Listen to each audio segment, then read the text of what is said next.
Every month, we are grateful to get the chance to sit down with our local leaders to check in, get some updates, and this morning, always appreciate the time.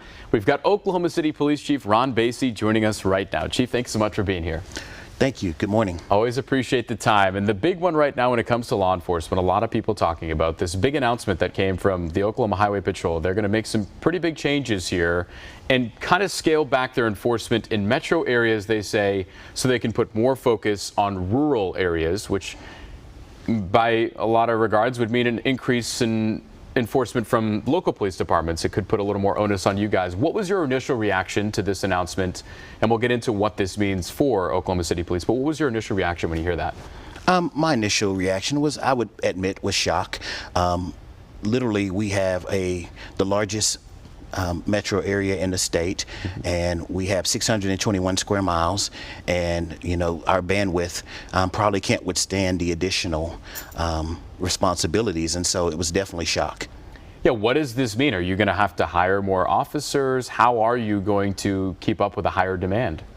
Well, first and foremost, this is still under legal review, so we don't know what the outcome of that's going to be, and we're anxiously awaiting that, and we'll determine next steps after that. What I can tell you is that I know there have been statistics that have been thrown out there, whatnot, but if you go back and you look at our statistics for those person crimes, those priority 1 and 2 and 3 calls that we really need to get to quickly, that's the impact. That person on the other side of a 911 call that needs a police officer at their house because there's an aggravated assault. We deal with homicides, we deal with domestics, those things that require an immediate response. And our officers don't just show up at scenes anymore. If you watch the videos, they start taking life-saving measures. They apply tourniquets, chest seals, they pack wounds, and timeliness is in the essence when people's lives are on the line. So there's a huge impact to the community when we get pulled in other directions. I think if you've noticed, we've tried to put subject matter experts to work when it comes to things that aren't germane to our law enforcement, animal welfare, or whether it's alternative response with co-partners with mental health response, or even the homeless action plan of the city, to put that in the right hands so that we can get back to what's traditionally saving lives. Every single second counts. We hear that said so often, and like you just said, it's true. So would this be like I'm on an interstate in the metro getting pulled over? It's no longer going to be a trooper maybe that's stopping me for a speeding ticket or whatever it may be. It's now going to more likely be an Oklahoma City police officer, and you guys are going to have to be dealing with more of the interstates that are in the metro. Is that right to interpret it that way?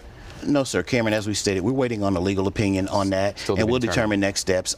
Again, understand the staffing issues that occur with all of our partnering agencies in the metro and in the state, and definitely have a great deal of compassion for their needs as well. But as the largest metropolitan in the state, we have our own staffing issues that we're trying to address so that we can serve our community in the safest manner possible, in the most efficient manner possible.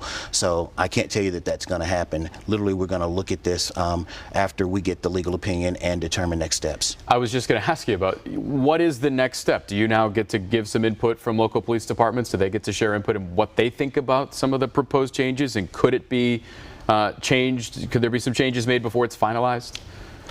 I can't speak for any other agency, but that would be the hope, is that we can find a more viable solution that serves everyone's needs. Okay, find a little more of some common ground, and it's going to take a little bit, you think, before we get some of that finalized? And is there a timeline that you know of, or still kind of waiting to see? We're still waiting to see. Okay, well, we'll follow up on it for sure. Back to school. It's hard to believe that in just a few weeks we're already going back to school. In terms of Oklahoma City Police Department, what kind of things have you guys been focused on this summer? I know a lot of interacting with kids, getting out in the community and that kind of thing, but now we get ready to protect our schools. Is there anything you'd say to the parents at home as we get ready to go back, and what you guys are thinking about when it comes to local police? Absolutely. I've got to apologize to Mrs. Stubbs, my math teacher at Del City back in the day, because I thought I would never need algebra, and now all I do is solve for X. So, Mrs. Stubbs, I'm sorry, you did a great job.